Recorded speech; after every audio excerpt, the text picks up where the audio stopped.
person I'm going to introduce next is Alex Chan, and he's going to take us through some additional folks who are stepping up to the plate and have created a play. And for those of you that don't know, Alex is the Associate Director of National Strategy for the Clinton Health Matters Initiative, where he oversees a national portfolio of programs focused on chronic disease prevention. His specific expertise is in projects designed to improve public health outcomes. Alex, come on up.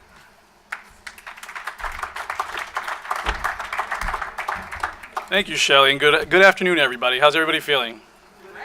Great. Good. So I know it's always hard at the end of the day to muster up enough energy to continue on, but I think we have an outstanding list of commitments that have already been announced, and we have 8 new commitments that I'll be introducing here at the podium as well that I think are really representative of the types of actions and strategies that you can take back to your communities, your organizations, your target audiences and populations and children that you work with, and really serve as a model going forward.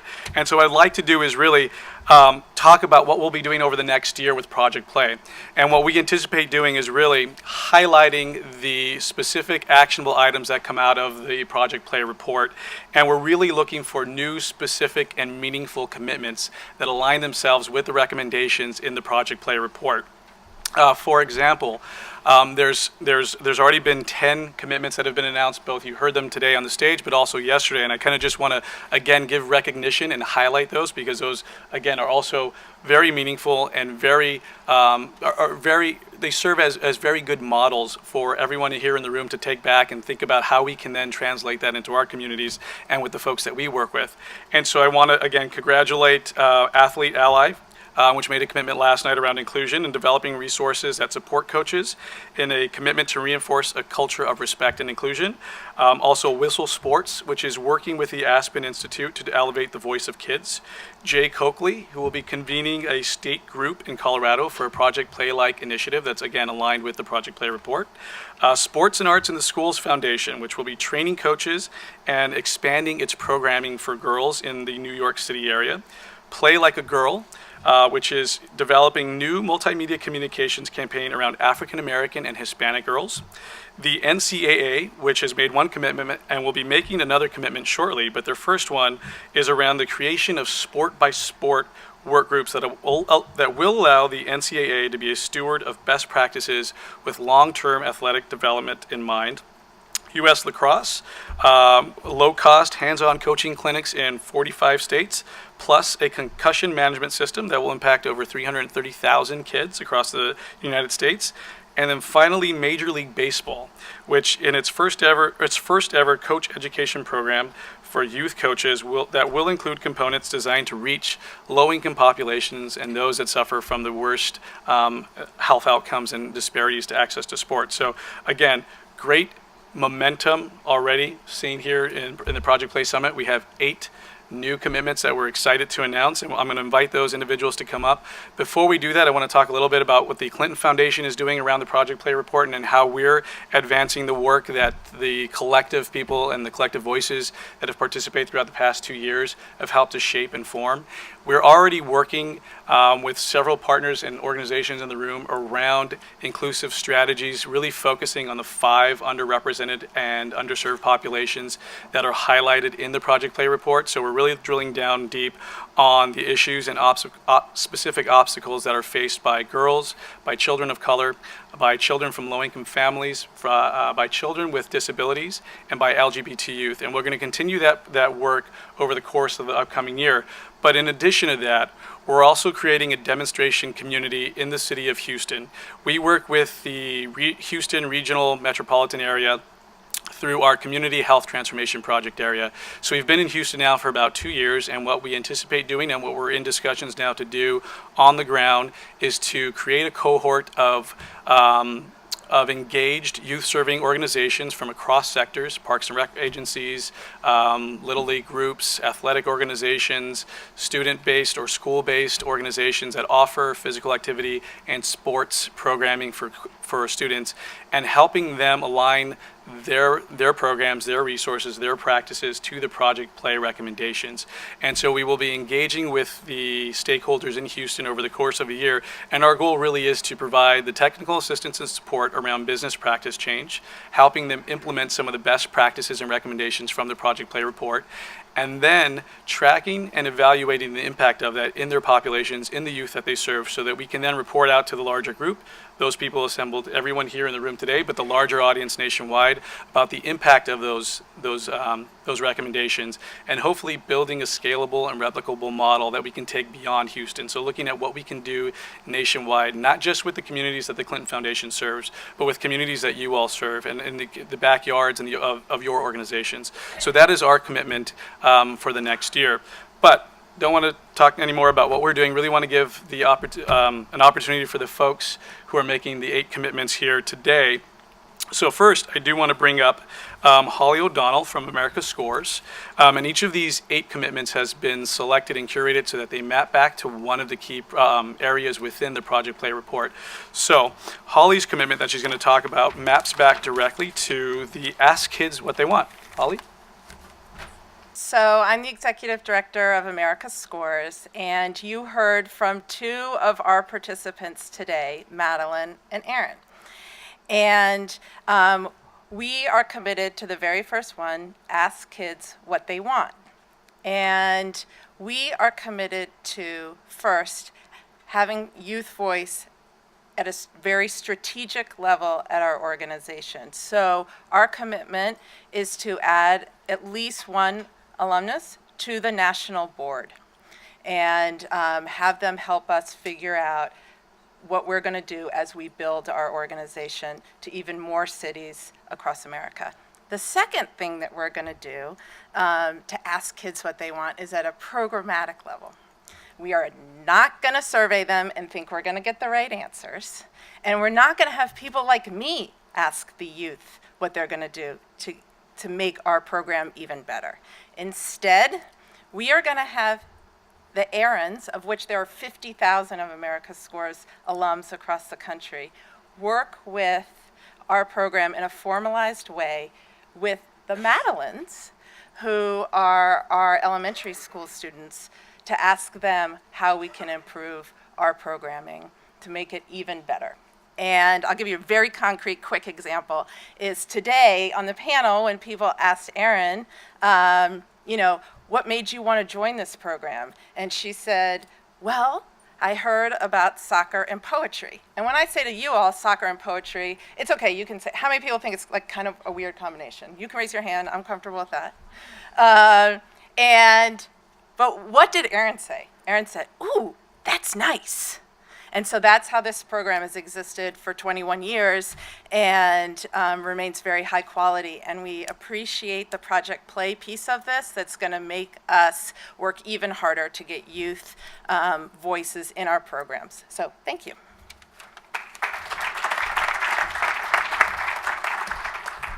Next up, we have Sam Snow from the U.S. Youth Soccer Association, who's going to talk about their commitment around reintroducing free play.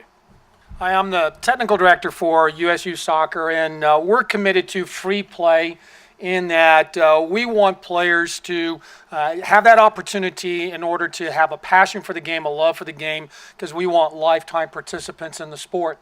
So with that idea in mind, a couple of the things that will be doing.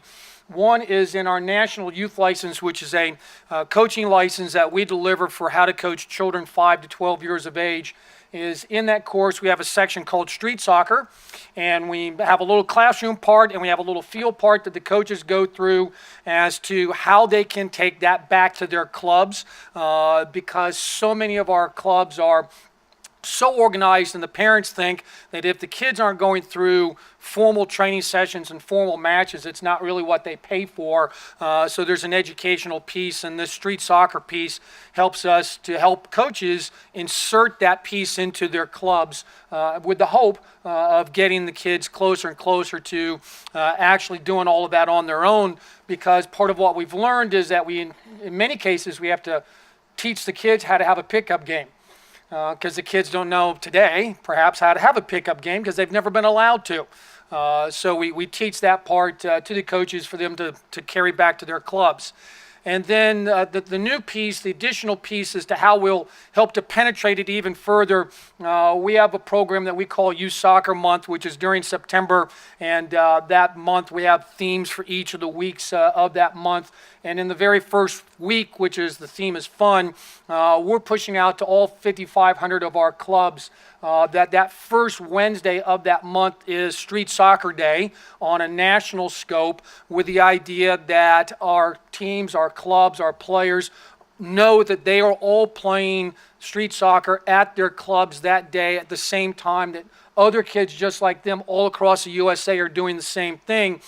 And that Street Soccer Day is a time that the club provides the fields for a place to play. The coaches are there for safety and supervision, but they do not coach. They are only allowed to be there for safety and supervision. Parents, best deal, drop your kids off, go run a few errands, come back, pick your kids up a little bit later. Or if you think you have to be there, stay out in the parking lot. But you're not allowed to be around the fields where the kids are. The kids are out there on their own with just a few coaches for safety and supervision. So we're pushing it out through all of our electronic newsletters and the other means by which we have available to get all 5,500 of our clubs up and running on giving the game back to the players.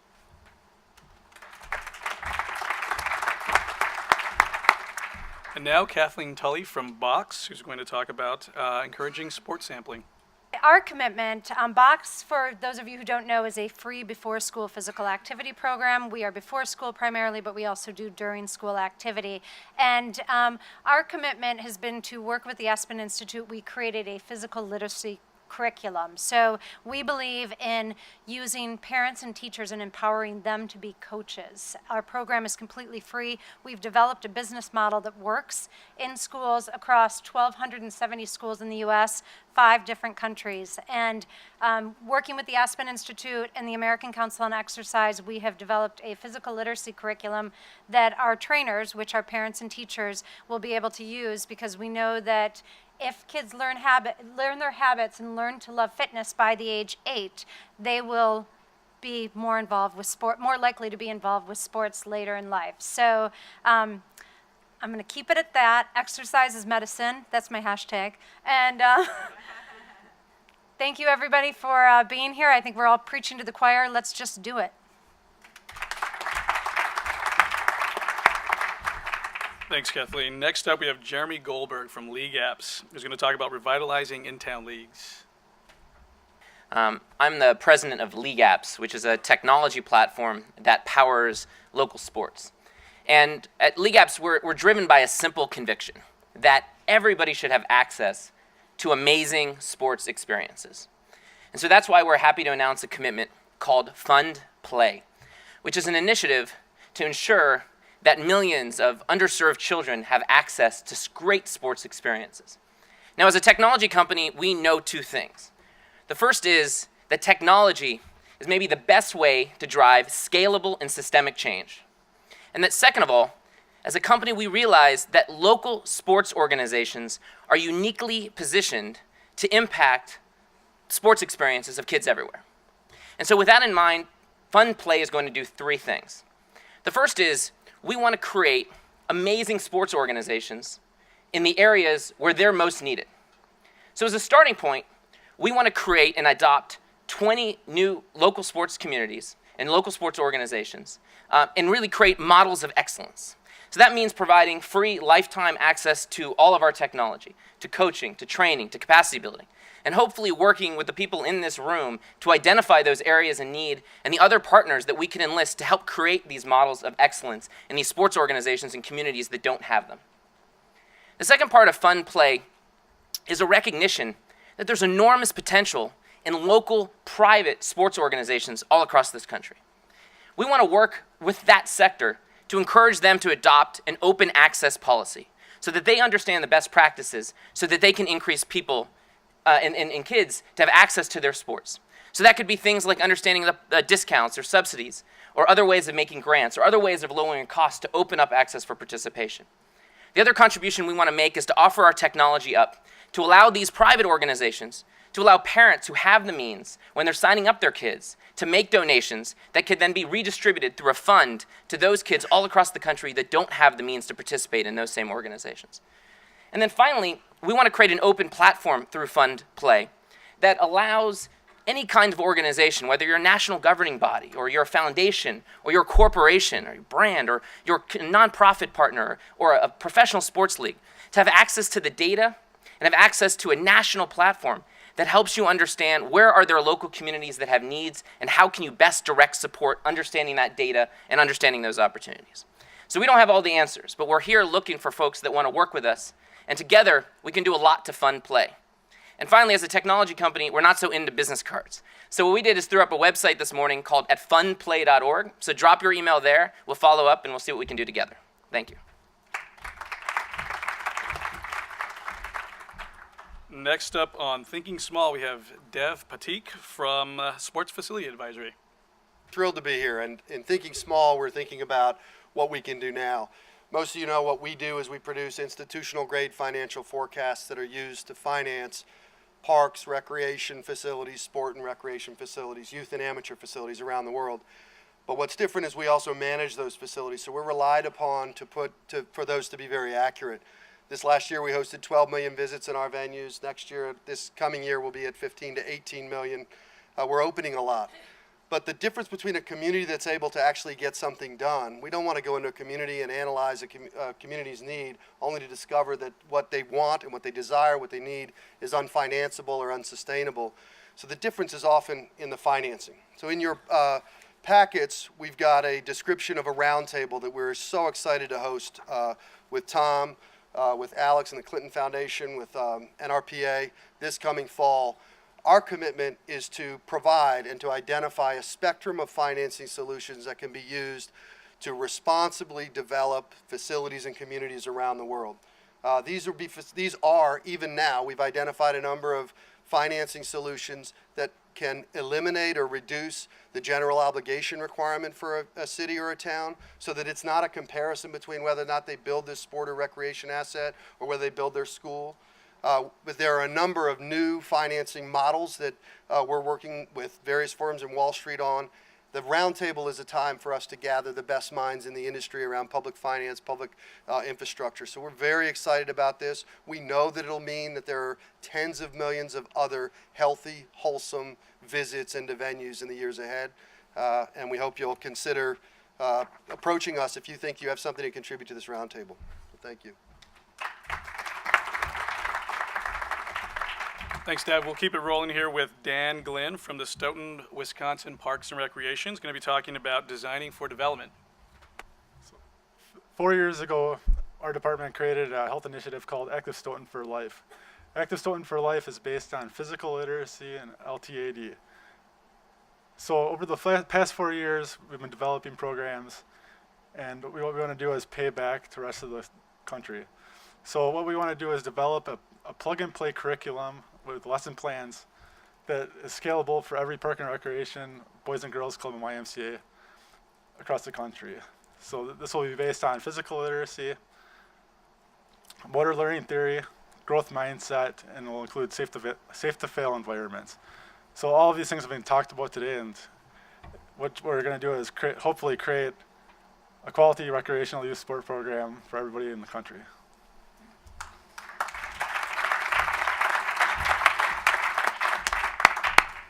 Next up, Brian Halen from the NCAA. You've already heard one commitment from him earlier today, and he's here to announce another one aligned with training all coaches. Just briefly to let you know, the NCAA is a bottom-up organization, 1,100 schools. What you see on TV represents about 3% of the NCAA. Our commitment is working with the Aspen Institute and the Franklin Project, and it has to do with the service year, Coach for America. And we pledged with our Division II schools to start a pilot project initially with 20 to 30 student athletes where they will receive sports science education while they're in their college years, and then for 1 year after they graduate, they will give back to an underserved Division II school as an assistant coach and also by doing community service work. And we hope this is a springboard to something much greater. Thank you.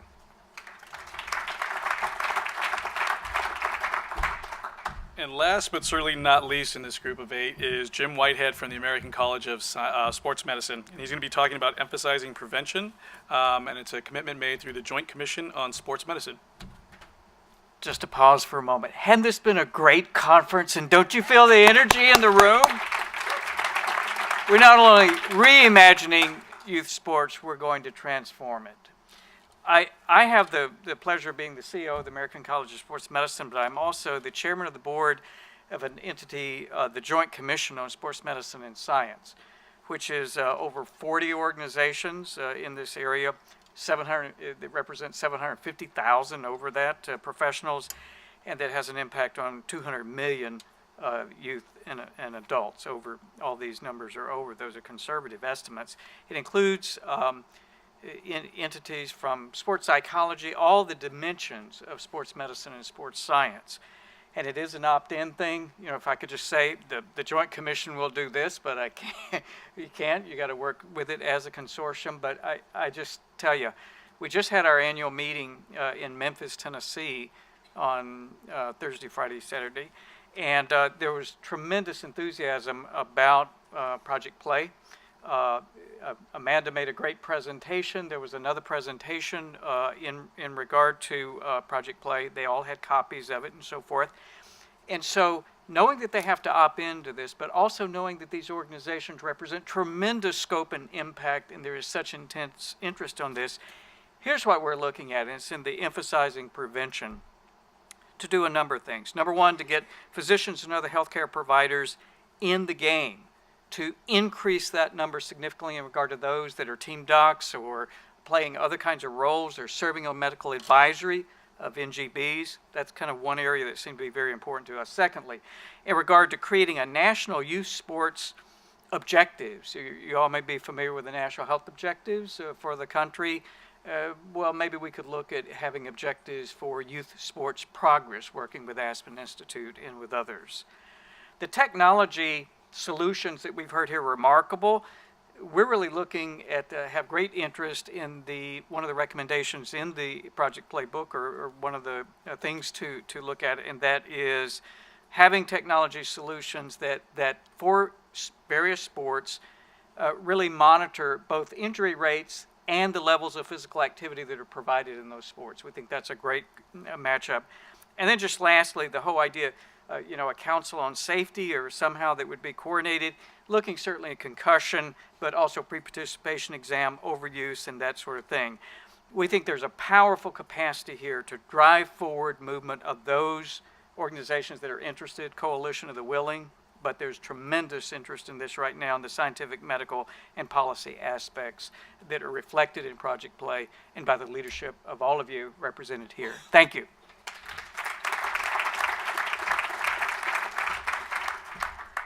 Thank you, Jim. Let's give one more round of applause to the 8 commitment makers today and the 10 that we made earlier. And I may have lied a little bit. We do have one last commitment, but before we get to that, and that's Sue Hunt from the USTA, and I'll introduce her very shortly. I want to issue one charge, a call to action, a plea, whatever you want to term it, for those of you that haven't made a commitment today, to go back and do 3 things: to reflect on the conversations you heard today, lessons that you learned from the Project Play report, examples and models that you just heard on stage and throughout the day. Share them with your communities, share them with your organizations, share them with the people that you work with, and fill out and complete your own What's Your Play. You can do that via the link that's on the Project Play website, I believe, which is actually on the screen, bit.ly.com/rplay. Fill those out. It's one way that we can continue to highlight the work that everyone in the room is doing collectively, share stories nationally, and shine a light on all of the impact that comes out of this meeting and previous meetings.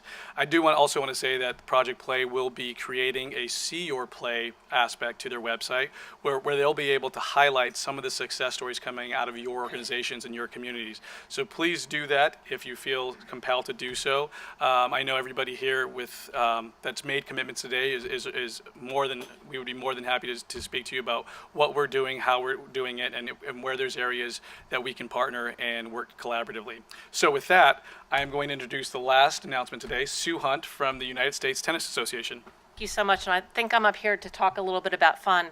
Through leadership with people like Kirk Anderson and Dr. Brian Hainline, we made fundamental changes in the sport of tennis, and we've been celebrating them at the U.S. Open for the past 3 years with PHA, Let's Move, and Project Clay.